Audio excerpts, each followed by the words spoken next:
FIFA world cup 2034 کی میزبانی نہ صرف مملکت کی ثقافتی اور انتظامی صلاحیتوں کو ابھارے گی بلکہ مملکت میں متعدد ملازمتوں کی تخلیق اور بنیادی ڈھانچے کی ترقی کے لیے بھی اہم ثابت ہوگی۔ خبر کے مطابق سعودی عرب واحد ملک ہے جس نے فٹ بال ٹورنامنٹ کی میزبانی کے لیے بولی جمع کرائی اور فیفا کی جانب سے اس فیصلے پر 11 دسمبر کو میر صدیق ثبوت کی جائے گی۔ فٹ بال ورلڈ کپ کے انعقاد کے حوالے سے اقتصادی ماہرین کے مطابق قطر میں فیفا ورلڈ کپ 2022 کے بعد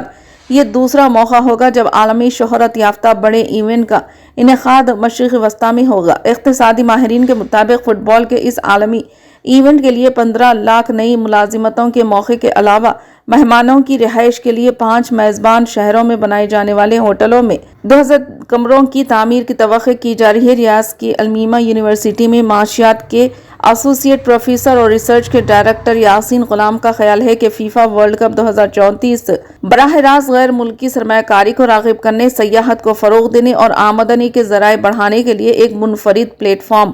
ثابت ہوگا۔ سعودی وژن 2030 کے مقاصد سے ہم آہنگ یہ ایونٹ مملکت کو نہ صرف انتظامی صلاحیتوں اور ثقافتی پروگراموں کو فروغ دینے بلکہ اس سے بھی اہم یہ کہ سعودی عرب میں اس وقت موجود سرمایہ کاری کے موقع کو مزید وسعت دینے میں کارگر ثابت ہوگا۔ یہ عالمی تقریب مملکت میں اسٹیڈیمز، ہوٹل اور سڑکوں کے علاوہ تربیتی سہولیات، لاجسٹک نیٹ ورکس اور سیاحتی مقامات سمیت جدید ترین سہولیات کی فوری تعمیر کے لیے اہم عزم کا تقاضا کرتی ہے۔